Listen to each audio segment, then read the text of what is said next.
highlight of today's occasion, we have a prestigious guest. Let me introduce our keynote speaker for the day, Professor Bharat H. Desai. Professor Desai is Jawaharlal Nehru Chair and Professor of International Law at the Center for International Legal Studies, School of International Studies of Jawaharlal Nehru University in New Delhi. He is the editor-in-chief of Yearbook of International Environmental Law, Oxford University Press, and Environmental Policy and Law, Amsterdam IOS Press. Professor Desai has been consulted by the ADB, ICIMOD, IHDP, SACEP, UNEP, UNU, World Bank, and by the Union Ministers of Environment and Forest and External Affairs, and he has served in the official Indian delegation to several intergovernmental negotiations. Professor Desai is a beaming figure in the global scholarly discourse for our better common environmental future. Dear sir, we are delighted to have you join us today. I cordially invite you to deliver the keynote speech.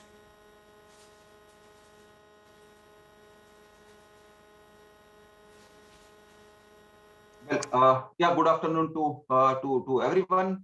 I'm indeed delighted to join virtually on the occasion of this 40th anniversary celebrations of the Central Environmental Authority of Sri Lanka.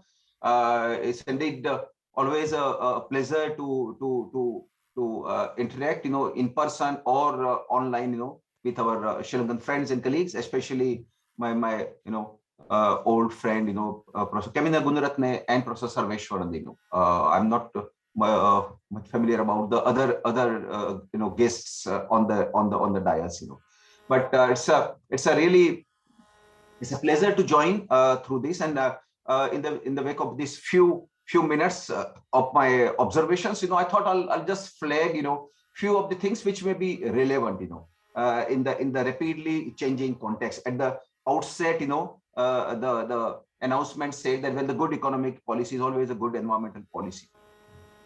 And that is exactly I would say the crux of the matter, that is it really so? Is it so?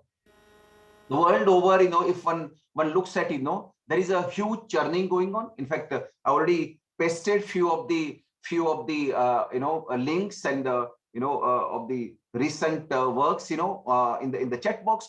Please possibly try to look at them.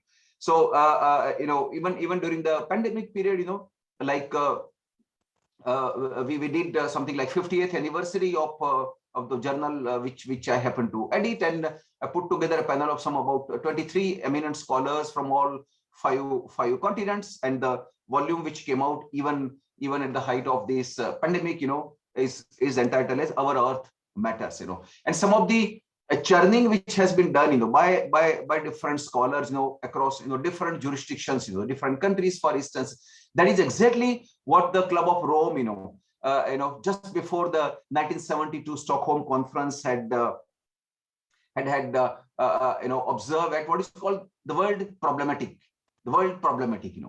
and a very kind of a very disturbing, I would say, the kind of the predicament, And so at the heart of this, what is called the environmental and economic, regulatory policies, legislation, and the governance architecture, which has been put into place by various countries, in different over last 50 years or so. That is exactly where this predicament lies, that what is that threshold, because you need most of the resources, and other things for human survival.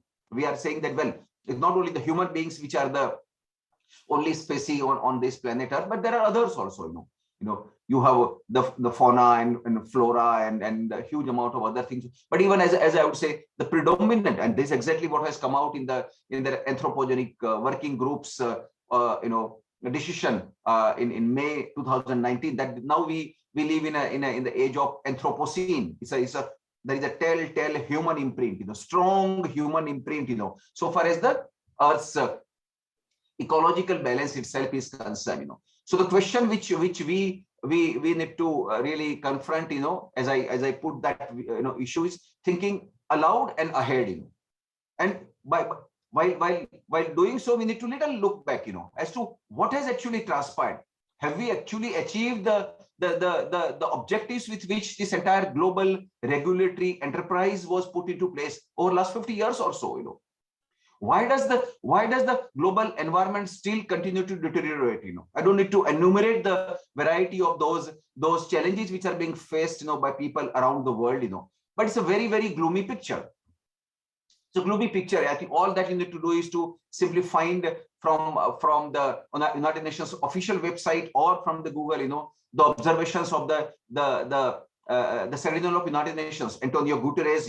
It paints a very, very, very, very bleak picture. That unless we move in swiftly, unless we do something like what he said, at the 26th meeting of the Conference of Party in Glasgow, for instance, that this entire small window of opportunity which is being said, we still don't know. Yes, there would be some kind of variations and some difference of opinion with respect to the scientific warnings and observations which have been done, because there is also it's a fact that there is the politics of science also. There is the politics of science also, and as we saw, the different countries which try to play this ball game, in this global regulatory enterprise, and most of these what is called the multilateral environmental negotiation, having been participant and being privy to these regulatory processes, being part of how the mutual check, they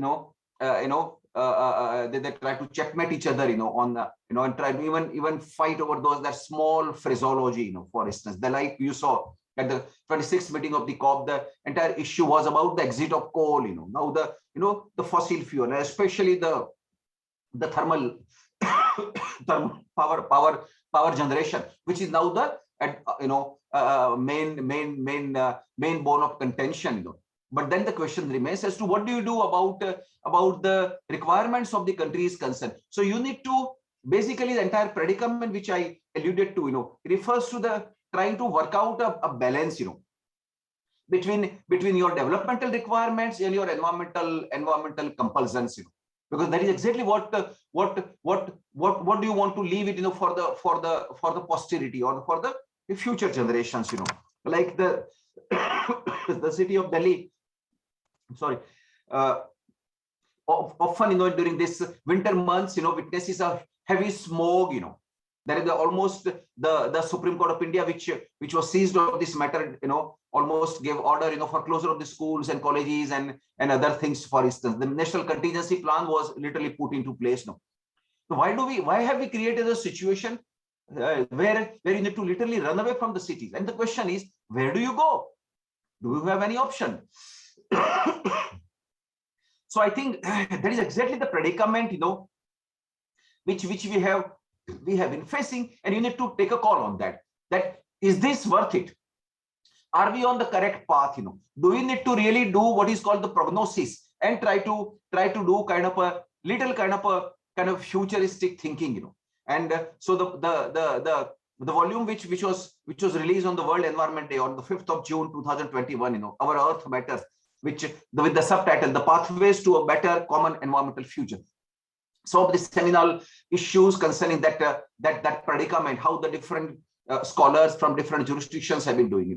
Now the second phase, which we will soon be witnessing, will be on 2nd and 3rd of June 2022, when 50 years of the first UN Conference on Human Environment will be celebrated in the Swedish capital Stockholm. And probably, if you recall, in 1972, there are only two heads of government who were present in Stockholm: the host country Prime Minister Olof Palme, and second was, the other Indian Prime Minister Indira Gandhi. And of course, both of them, they are no more. They were subsequently assassinated. And the question has been that what do you do in fact, this was the question I asked, to the Secretary General of the Olof Palme International Center, saying that assuming that Olof Palme was alive, and if he was he happened to be the Prime Minister of Sweden, and if he takes the floor, on 2nd of June 2022, what he would say. And that she was really charged, the Secretary General was charged, and she wrote me a beautiful piece, looking back to look ahead, as to what would Olof Palme. And this is exactly what I try to do with a former member of the Indian delegation, Indira Gandhi's delegation, Dr. Karan Singh, who was who happened to be chancellor of my university, very celebrated statesman. He's now in his 90s. 90s. And I said, well, if Indira Gandhi was alive, what she would have spoken. So he has given me a small piece, which I'm likely to publish maybe in one of the forthcoming issues. So I think the kind of the prognosis which is sought to be done by heads of state, heads of government, and the governmental delegation, you could see it vividly as to the kind of the polemics comes in, the kind of the very, very narrow, parochial, domestic interests of the countries really take over. They do really take over. And then the question is, what do you do? What do you do? Because it's basically the general people, population, which really pays the price. Huge amount of, if you are alive to that situation, there is as I call it, hail the pandemic. Much before the COVID-19 pandemic came, there is a huge health pandemic at work. We have not yet estimated the kind of the cost that you are paying, through inhaling the foul air, the polluted water, the huge amount of noise pollution, and the multiplicity of the health ailments, which are triggered because of your constant exposure to the foul air, water, and these noise pollution. It will be, I would say, unbelievable kind of the cost that we are really paying. And the question will be, is it really worth it? And so I think from that global context, if we have to really try to do it, I have tried to look at this issue from the South Asian regional context also, from the and if you see it, I think that not much kind of a cohesion and kind of a interlinkages, between the members of the South Asian, this region itself, and most of the countries end up doing that kind of a virtual firefighting, and each of the country in the South Asian region have their own problem. India has own insurmountable problems, which not only the cities and the rural areas and your national parks and sanctuaries, your river bodies, your everything, all areas. It's amazing. Each time whenever the matter goes before the Supreme Court of India and the National Green Tribunal, they lambast them. But the show goes on, for instance. And so I think in this particular context, the core issue, or you need to zero in on the entire architecture of the policies, legislative framework, and the institutional mechanism which has been put into place, like the Central Environment Authority in case of Sri Lanka. We don't have that kind of a omnipotent, over kind of a arcing kind of a authority, although there has been a call for doing that, but it's a segmented thing. We have another set of machinery called the pollution control boards.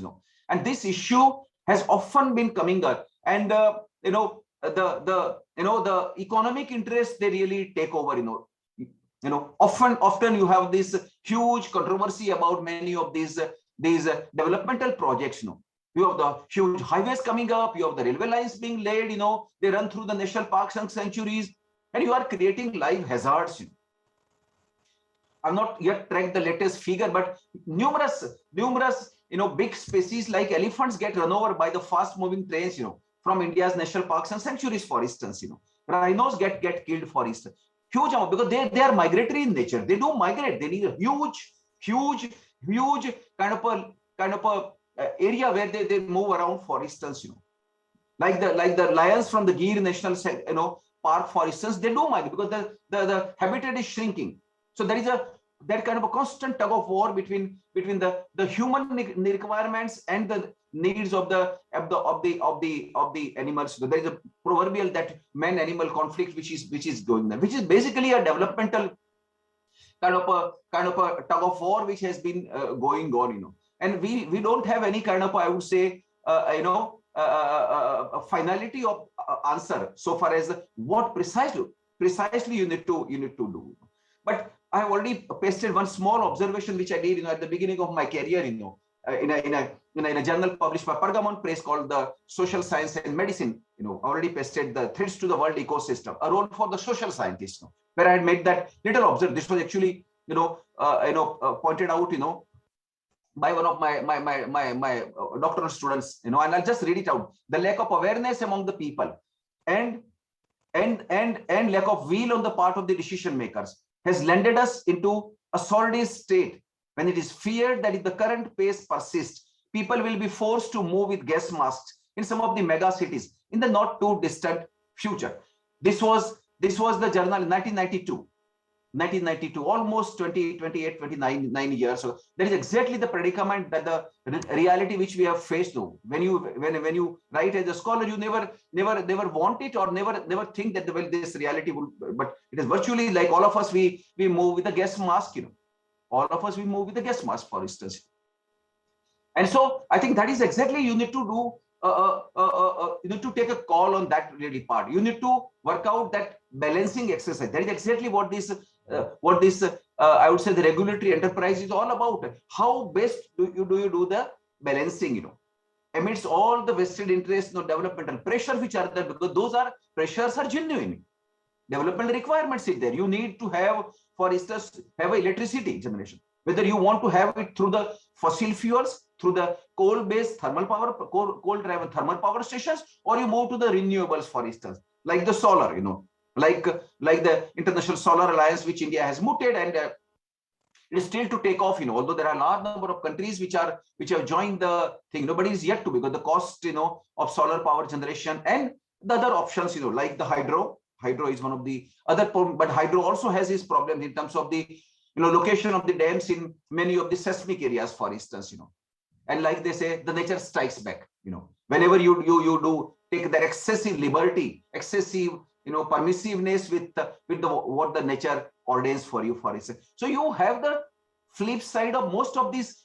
All that you need to do is to do that cost benefit analysis, proverbially, like, and then say that if your benefits are more, you need to accordingly work out here. That is exactly the beauty of this regulatory enterprise, but there is no, I would say, the best way out, out of that. So the only thing which we will end up, dealing with, if you ask a common person, and this is normally a question which is asked by most of the people, then what do you do? Do you wait till the governments and the institutional machinery really, delivers things? Are they the saviors? If they don't do it, what? Because ultimately you need to breathe air. You need to survive. Without clean air, like during the pandemic period when the entire lockdowns were imposed, the roads were empty, the traffics, all the same automobile lobbies which are saying that, well, we can't stop, gas guzzlers from being put on your roads. We can't stop production. Economy will suffer. And you saw that. Like Delhi's air was literally, you could see the blue sky, So that shows precisely what matters. And you could see the same, now it has a bounce back, with a huge unfolding of the economy, because that is also required. So your predicament, you need to squarely address that. What do you do? And I would say the ultimate salvation will lie, in minimizing your needs. Each individual shall have to take a call. Like Gandhi always used to say, like your needs, you have to do the balancing between your needs and your greed, for instance. And each person, like when we talk about this intergenerational and the intragenerational equity, each generation has to take a call, even if the regulatory regime requires or does not require. I need to have at least that minimum, because never ever you will have the license to have, free for all. You cannot have unlimited things. Resources are limited.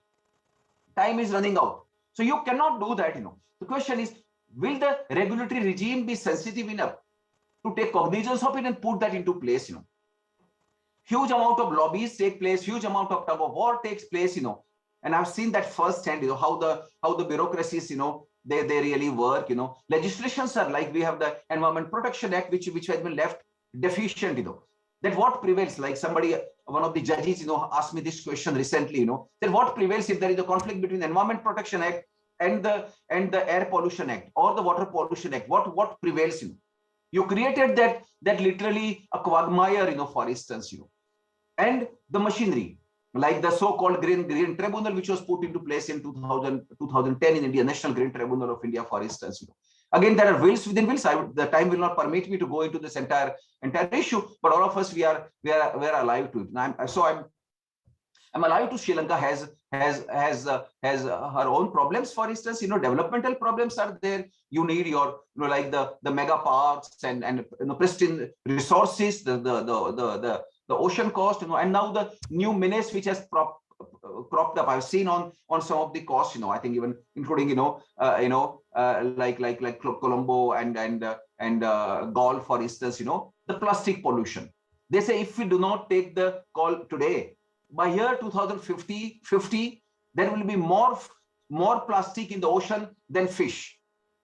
So that is a huge challenge, dumping of this entire thing, from the land-based sources into your water bodies, and it's going through the rivers and then into your ocean. So we are not even spared the oceans, and that is the issue which we have to. The challenge is daunting, and I would say that is why you often have the campaign, and which brings in the role of the civil society groups, the activists, the scholars, the students, and literally it has to be like the mass movement, because enforcement authorities alone cannot do it. There has to be people's participation, so far as these issues are concerned, and how best we can do that will decide, our future pathway, like the forthcoming work which has been put into place. I think by June 2022, when I'll come out with another kind of some volume on this, talks about envisioning our environmental future.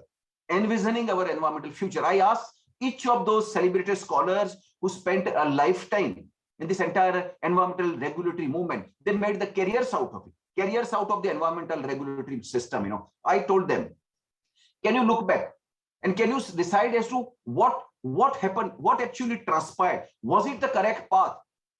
Should we now make a different thing? There are different people who have been using different merely using nomenclatures, very, very fancy language, or those phraseology per se will not help us. The question is how far the action that you take, translate, or percolates down at the grassroots level. Do the people really feel the benefit? Really they feel little, fresh air, have clean drinking water, for instance, or minimal kind of a noise pollution. At least your lives will become little better, for instance, and only in that case, I would say, Earth will be habitable for it. I will not go into the issue of the deadlines and the people have been talking about little warning signs in terms of doomsday scenarios and those things. I will not like to go into that. I think the things will go on. We have a huge amount of, I would say, resilience. The human nature has a resilience, and they say ultimately the better sense does prevail. For instance, better sense does prevail, but we need to at least call upon, and I think somewhere, most of the developing countries are concerned, especially countries in South Asia, countries like Sri Lanka and India and others are concerned. Like what Rabindranath Tagore said, years ago, almost a century ago, saying that we have been running after the Western chariot, and we have been blinded by the dust, we have been blinded by the noise and everything. The question is, why not we have our own? And we did have our own self-sustaining patterns of living. Each of the countries have had that patterns. We have been really. So we need to do that course correction. We need to do the course correction, because Western model of development, is premised upon the fact of first creating the problems and then trying to find the solutions for it, and that is not sustainable. That simply cannot work. And I think we need to really, it's a time that we need to really make the choices. Right choices, for instance, how far the choices we'll make, that will really decide our future pathway. And I think I'll stop here. I wish all the best for the deliberations in this session and even beyond. And I really congratulate the Central Environmental Authority for organizing this really excellent event, and have this even the virtual participation of people from different. And I think probably it's being webcast. So I will stop here. Thank you very much, sir. Thank you very much for your words of wisdom. We are indeed pleased to have witnessed the thoughts of someone so knowledgeable as you are. Now let me introduce our esteemed panel of judges for today's event. Professor A. Sarveswaran, Senior Lecturer, Faculty of Law, University of Colombo. Professor Kamena Gunaratna, Senior Lecturer, Department of Law, Sri Lanka Open University. Dr. Kokila Kornasinghe, Senior Lecturer, Faculty of Law, University of Colombo. Mr. Ravindranath Dabare, Director, Center for Environmental Justice, Senior Environmental Lawyer. Mrs. Manjula Vimalasena, Director, Legal, Central Environmental Authority, Sri Lanka. I warmly welcome each and every one of you on behalf of the Central Environmental Authority to the International Conference of Environmental Governance. Today's event shall hold 5 oral presentations and 3 poster presentations on different topics pertaining to environment policy governance and regulatory reforms. And each contestant will face a Q&A session by the panel with a duration of 5 minutes. As our first oral presentation for the day, we have an abstract on utilizing the concept of research for society to drive research institutes working on commercial agriculture towards environmentally friendliness. The stage is yours.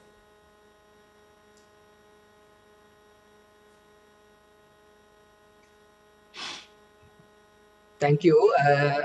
Thank you. And I will share my screen.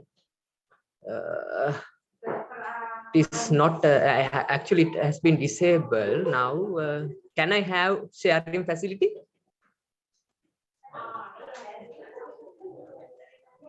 Can I have sharing facility, please? Or may I?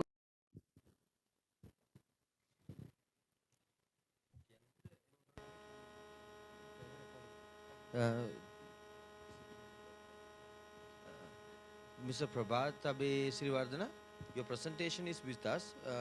You don't have the permission to share the screen. Sorry. While I will, we will start playing your presentation.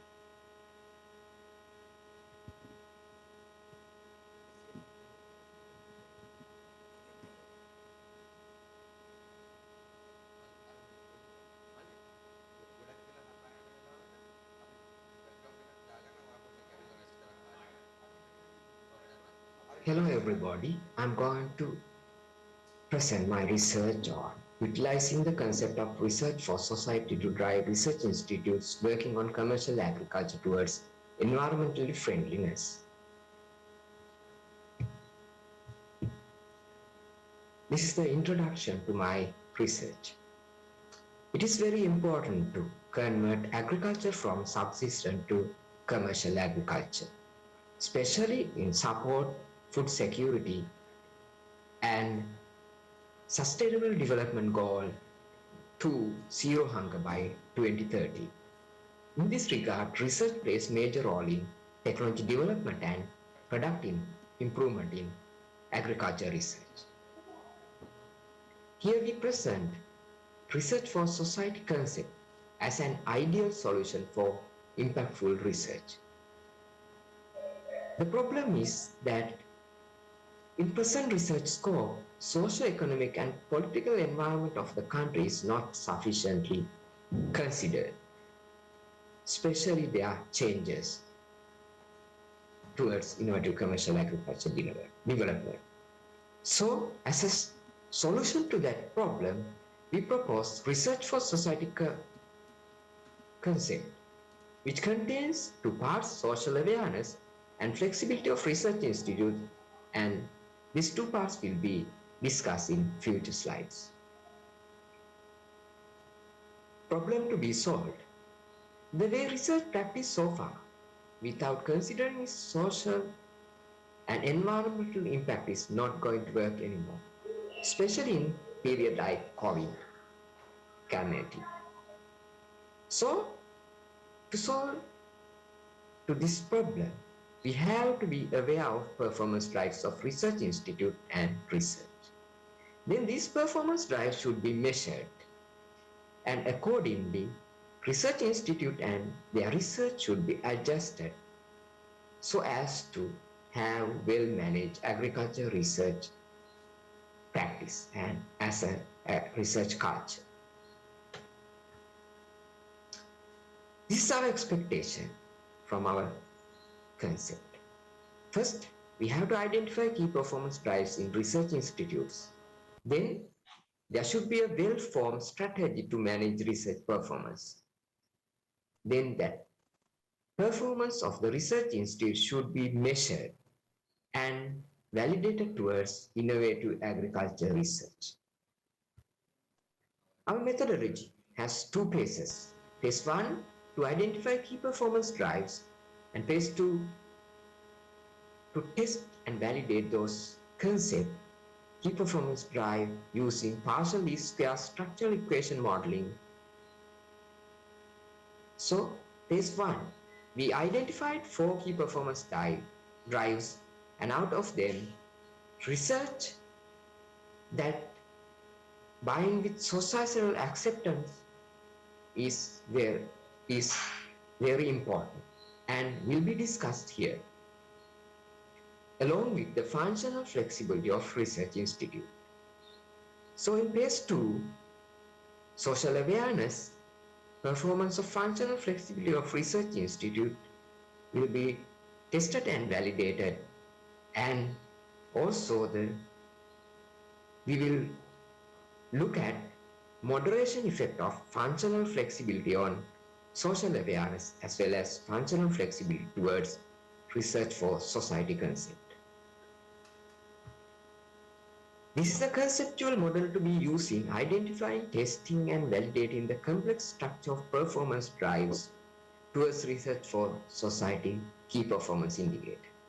We have, as you can see in the middle part of the image, we have 3 very important latent variables: social awareness, research for society, and functional flexibility of research institute.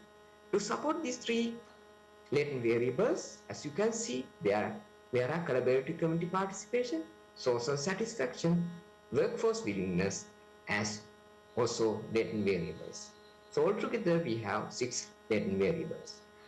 Then we have 14 manifest and composite variables to support these key performance indicators. I will explain them in next slides. So the solution. We have social awareness, a latent variable supported by 4 manifest variables and another latent variable called collaborative community participation.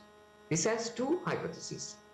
Hypothesis 1, social awareness has significant effect on research for society. Hypothesis 2, collaborative community participation has significant effect on social awareness. So I'm moving to the second slide. Functional flexibility of research institute as major latent variable. It has 4 manifest variables supported by 1 latent variable. So it has third hypothesis, functional flexibility support research for society through social awareness, and the hypothesis 4, flexibility has significant effect on research for society. So the manifest variables will contribute to flexibility of research institute. And the 5th hypothesis say workforce willingness has significant effect on flexibility of research institute. So the solution, the last part, very important part, that's research for society key performance drive, and it's measured through latent variable, and it has link with hypothesis 3 and hypothesis 4. So it has 3 manifest variable, a latent variable called social satisfaction, and 3 composite variables. So it has hypothesis 6, that is social satisfaction has a significant effect on research for society. Other 6 variables, latent and manifest and composite variables contribute to research for society key performance drive. So let's see how research for society works.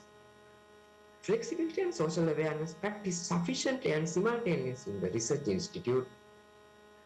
Then assess the flexibility of research institute regularly along with its readiness of addressing the need of the agriculture society. Then this key performance drive should be measured and monitored through those key performance indicators, and based on those things, data and information, decision should be taken. So we can have environmental friendly research for society here. As you can see in the left side of the screen, social environment issues, and etc. As discussed in the Research for Society key performance drive, we can replace them with climate change, global warming, circular economy, and carbon footprint environmental things. So if research institute needs to adjust their research more towards environment friendly, they can replace these left side indicators with indicators related to right side environmental, direct environmental focus indicators. So we have policy measures here, horizontal and vertical transfer of research through Research for Society. That means farmer to farmer, that is horizontal, then farmer to researcher, that is vertical transfer of research thoughts. Then innovation should come from ground level, that's better come from farmer level. Then facilitate organization designed to quickly adapt for opportunities and be competitive in the research field. Then we can use agriculture 4.0 technologies such as artificial intelligence to have incorporate into smart performance drives. So we have the conclusion here. Society and the environment, all components have been woven into one web to connected network. That connected network is one integrated unit. It also includes climate change, and it should withstand, balance, and satisfy the requirements of all its stakeholders. Social awareness provide good feedback on the needs of sustainable research that society needs. So our concept Research for Society is to guide research institutes towards environmental friendly commercial agriculture development. And thank you very much for listening to my research findings and research suggestions. And you are all welcome to answer any question regarding this research. Thank you very much.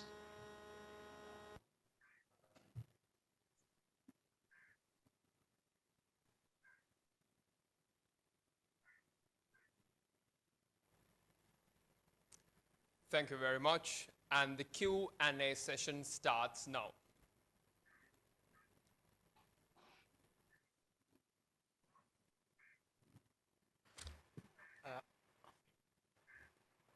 Thank you, Subhadra. So my question is, when you say environmentally friendly commercial agriculture development in Sri Lanka, what are the challenges we have in Sri Lanka to promote environmentally friendly commercial agriculture development in Sri Lanka? What are the challenges we have?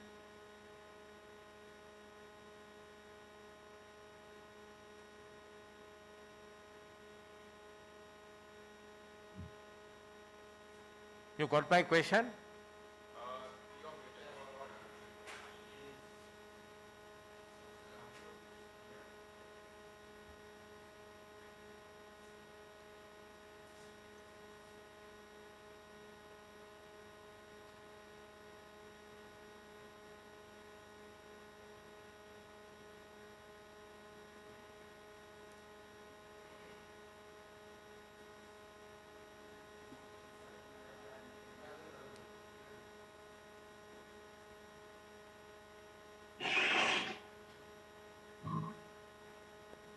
Now I can talk. Okay. I hear your question, and there are a lot of challenges regarding the commercial agriculture research with respect to environment challenges. One is that researchers are using a lot of resources without considering its actual requirement. So there is a waste of resources such as equipments and then the chemicals and those things. That's one challenge, and that it should be monitored through performance indicators. That is what one challenge. Then the other, there are another challenge that researchers are not focusing their research towards more environment friendly products. So sometimes if start at the beginning and planning phase using environmental friendly concept to incorporate it into research, then that research will be a very good one at the end of the it's at the output stage. So it's another challenge. Uh, I think I covered, I answered the question properly. I have a comment actually. I found your argument very interesting, and the suggestions you have put forward are also very interesting. But it is based on the premise that research at the moment is not meeting these challenges that you identified. I think if you convert this into a long paper, it would be good for you to have a section where you prove that, because you're Yeah. making an assumption without really showing. You answered it to a certain extent now, but in your presentation you said research is not meeting these challenges, but you didn't really show. So you might have to, I think, do some studies to show your point. Otherwise it will be just an assumption. Yes, may I add something to this? Actually, this research, later phase of this research has testing and validation parts. So we will have a questionnaires, and then collecting those information, and then this conceptual framework will be validated. Thank you, madam, for the suggestion, and I will note it. My other question is, now when you talk about societal acceptance of research, how are you really going to ensure that all research is controversial? No? Yeah. Yeah, What do you mean by that? there's actually it is a problem with current research. So if that is why we suggest the flexibility of the research institute should be there to cope with that. So if there's a policies and those things, and also the especially in resource sharing, and also guiding the researchers towards that end, then researchers will automatically adhere to those processes. So that should be established by some guidelines and good procedures. Otherwise, it will not be. But when you establish something like that, you have to have the consent from all parties, right? So, from researchers, from the society, from the if in the commercial agriculture field, then farmers, also the ground level farmers also, they should participate this dialogue, and then establish rules and regulation. Then the communication will be there.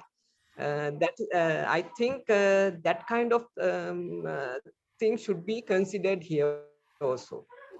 So what you're saying then is also that research should be like demand driven, not that the researcher Yeah, should yeah, get an idea. yeah. That's thing. Okay, thank you. Actually, your presentation is very interesting. You have used the word of environmental friendly agriculture, but when we talk of environmental friendly agriculture, we know the traditional agriculture, agriculture methods which are rooted in each and every society are the most environmental friendly agricultural methods, right? Why didn't you use that particular word, and why didn't you connect your research on that area also? Yes, That means the tradition, transforming the traditional agriculture methods into commercial viable agricultural methods. yes, that is true, sir. That the thing is that researchers, not all researchers are practicing that thing in their research conducting. So actually, that is why we suggest that social awareness should be there from a researcher, so that a researcher can also learn from the society, farmer, traditional farming, and those things. So that should be there. That the thing is that this conceptual framework facilitate linking all of these good practices. uh, I think I have answered your question properly. Thank you very much. Your time is up. And next, we have our second oral presentation. As we all know, Sri Lanka is the home to several endemic species of flora and fauna. It is especially for this reason, it is considered a global biodiversity hotspot. But a growing environmental concern is the rapid depletion of endemic species. Our next oral presentation aims to shed light on the topic from point endemic to the point of no return, an updated legal framework for the conservation of point endemic amphibians and freshwater crabs in Sri Lanka. And your video will play now.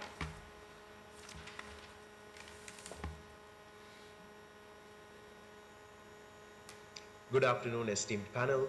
The abstract presentation that follows is titled From Point Endemic to the Point of No Return, an updated legal framework for the conservation of point endemic amphibians and freshwater crabs in Sri Lanka. The aim of this particular study was to select vulnerable point endemic species found inside Sri Lanka and to assess the impacts of climate change on their existence and thereafter analyze the legal framework surrounding the issue. Just to establish a bit of context, Sri Lanka and the Western Ghats, as we all know, are one of the biodiversity hotspots in the entire world due to the high rate of endemism in these territories. Sri Lanka also hosts many point endemic species. Point endemics are species which are only found or recorded from one particular specialized habitat or environment in the entire world. Generally, most point endemics are categorized as threatened species primarily due to their extremely restricted geographic range and the lower population densities when compared to other species. Now, this study focuses on point endemic freshwater crabs and amphibians in Sri Lanka for three key reasons. Firstly, both species show an extremely high rate of endemism. For example, the Sri Lankan freshwater crabs show 98% endemism, which has not been observed in any other faunal group in the country. Both these species also host many point endemics as well. Secondly, and along with endemism, is that a majority of these species are threatened with extinction, the point endemics being the more vulnerable. Thirdly, and as will be elaborated further, climate change has a direct impact on the survival of these species. This brings me then to the predominant issue that this study highlights, and that is, as mentioned before, climate change has a direct impact on the survival of these species. Why this is so is because both species are extremely habitat sensitive. They prefer the moist, humid conditions of the tropical forests where they populate and habituate in and around small aquatic habitats. As such, and in brief, soil composition, climatic condition, water quality, and other biotic and abiotic factors unique to that particular environment are extremely crucial and integral to the survival of this particular species. Furthermore, many of the species are extremely sensitive to polluted or silted waters as well. We all know that Sri Lanka is a victim of climate change.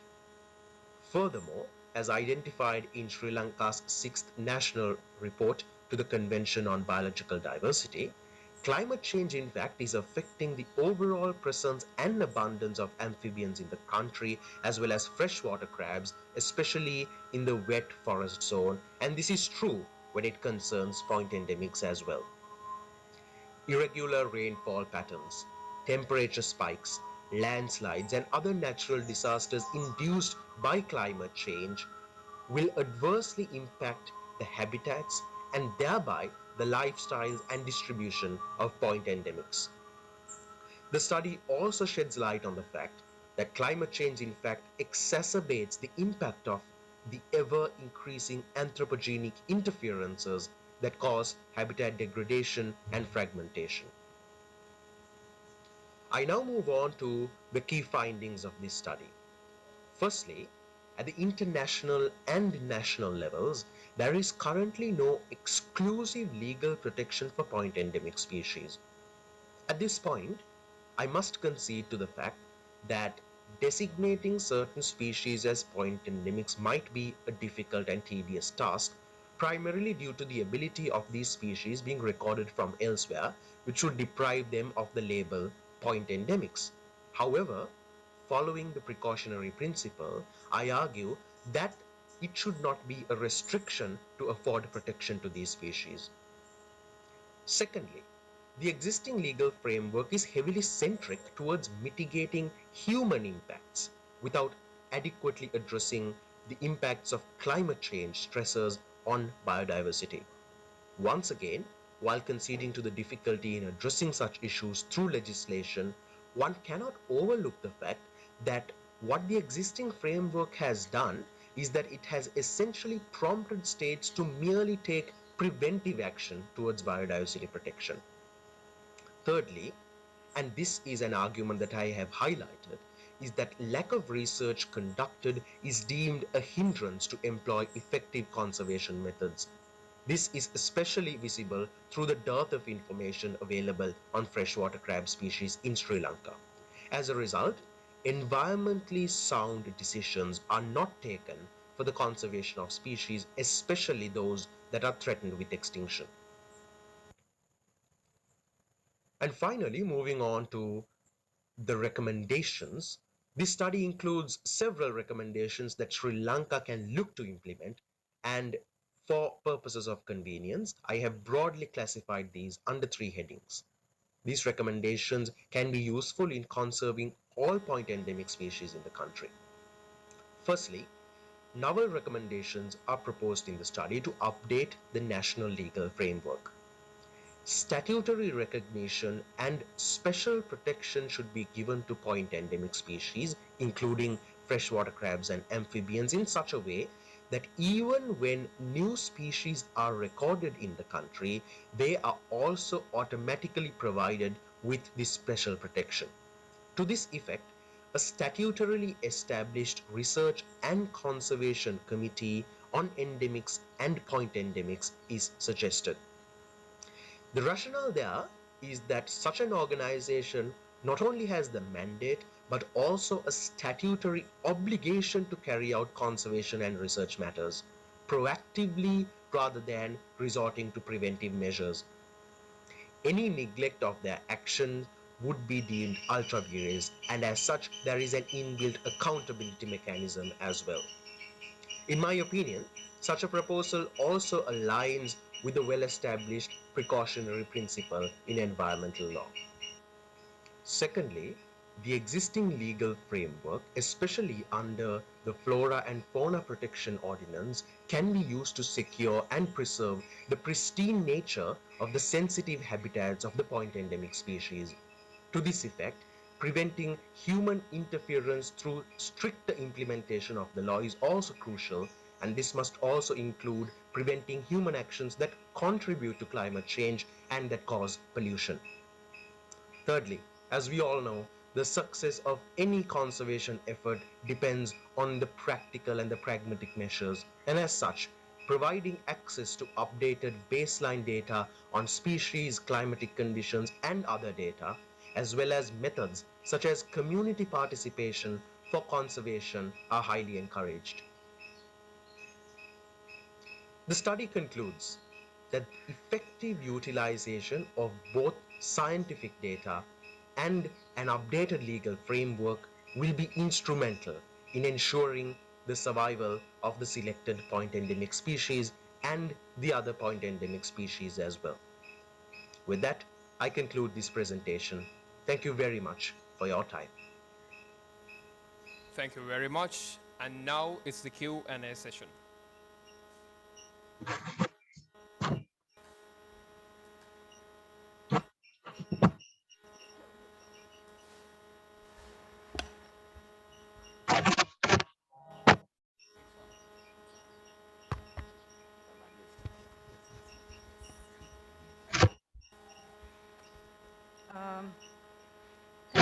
for the very interesting area of research, Mr. Singha, as well as for the excellent presentation, very clear. And let me just have further clarification, because you have mentioned that existing legal protection on biodiversity is heavily centric towards mitigating human impacts without adequately addressing the impacts of climate change. Are you proposing to move away from anthropocentric to biocentric? Is that what you are proposing here? That is my first question. I have another comment. My second comment is that you, at one point in your presentation, you mentioned lack of research. But I actually noted down a question there at that point, but at the end you answered that question. But anyway, I will mention that. I think not lack of research, but lack of multidisciplinary research. So you very smartly answered that in your last sentence in your presentation. Perhaps you can elaborate on that. Thank you very much. Thank you very much, madam, for your comments. And I will firstly answer the first question. What I propose in this study is that preventing anthropogenic interferences into the habitats of these species is crucial, and that's something that the current legal framework has tried to cater to. But what I'm suggesting in this study is not to move away from that, but also to incorporate the conservationist approach following the precautionary principle, which would thereafter not only punish those who violate the law, but also impose a positive obligation on the state authorities and the other responsible parties to carry out active conservation methods towards conserving these species. Why I primarily propose this is because, especially given the nature of the species that I have selected for the study, merely preventing interferences into their habitats at this point will not ensure the prolonged survival and the distribution of these species, because they're extremely habitat sensitive. So it's crucial that we weave in that conservation element into our legal framework. And to that end, I have proposed the establishment of a dedicated research committee, which not only takes action after a certain breach has been done, but also proactively takes conservation measures into their hands. And in answering your second question, madam, I completely agree with your suggestion as well. But at the same time, I must add that out of the two selected species, especially concerning the freshwater crabs, there is actually a lack of baseline data and research that has been carried out as well. For example, by 1994 in Sri Lanka, only 8 freshwater crab species were recorded. But in the recent times, because research expanded, it has now expanded up to 51 species. And what I believe is that there are more species which are yet to be discovered. So on that line, I think continuous research and updating of the research is important. And as you also suggested, a multidisciplinary approach to this research, especially involving the particular communities of these areas towards conservation, is also equally important. I hope that answered your question, madam. I just have a few comments. I would first like to congratulate you. You have picked up on a very specific and I think very interesting issue. And I hope you will expand on your research, because I think it would be very useful. Just a few comments. I think you probably raised the issue of climate change adaptation and mitigation, not only for humans, but also for animals and other species as well. So so in our climate change adaptation strategies, that would probably be an interesting point to pick up. I'm assuming you have done an analysis of the FFPO, the Fauna and Flora Protection Ordinance, and also maybe the indices to the Climate Change Convention. You are are you suggesting that we have a special law, like perhaps the Endangered Species Act of the United States, targeting particularly endangered species, in which case we would have to target all endangered species? I don't know whether it would be practical to have a law for this kind of species only. My other comment was the Convention on Biodiversity does talk about both in situ and ex situ conservation. So I think there could be provisions under that that would also be relevant to what you are discussing. So these are just a few comments that you may want to look at if you expand on your research and turn it into a full-fledged article. But again, congratulations, that was a very interesting presentation. Thank you very much, madam, for your comments. If I may just very briefly address points 2 and 3, what I'm suggesting in my study is not that we include a completely new law like the United States has, but rather draw from existing examples like the EU directive on habitat, the EU directive habitat, and the US endangered species. And I think the Flora and Fauna Protection Ordinance is comprehensive enough to incorporate the endemics and point endemic conservation into it. So I'm suggesting an amendment to the existing act. And in answering or commenting on the third point that you raised, madam, I agree that in situ and ex situ are crucial in conservation of species, but given the current context in Sri Lanka, where we are still continuing to research into these species, I think probably going along with in situ, and especially considering that the point endemics are extremely habitat sensitive, I think in terms of, at least in terms of these species, in situ conservation is the better approach to take, at least initially, until we fully understand the cycles of these species. Okay, that's fine. I'm glad you are really looking into it. Thank you. Thank you very much, ma'am.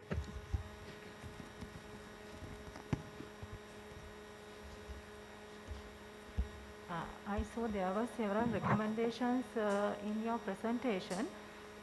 Apart from the updating of legal framework, what is your view on making aware the judiciary to enforce the laws more effectively?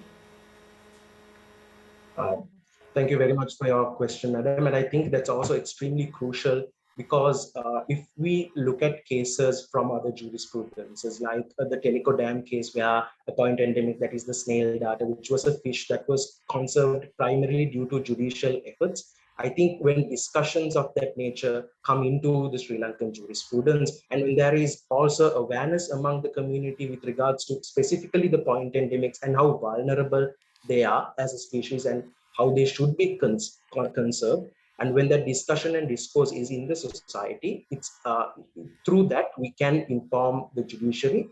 And as such, when it concerns especially development activities, when it concerns conducting environmental impact assessment processes, when it concerns other development activities that have a direct impact on the habitat of the species, the recognition of a point endemic species and its habitat can actually be a consideration that is weaved into the development agenda. And as such, when the judiciary is aware of that, favorable decisions that would balance both the development and ensure that the habitats of these species are conserved can be achieved at the end of the day, which I think is a really good suggestion, madam.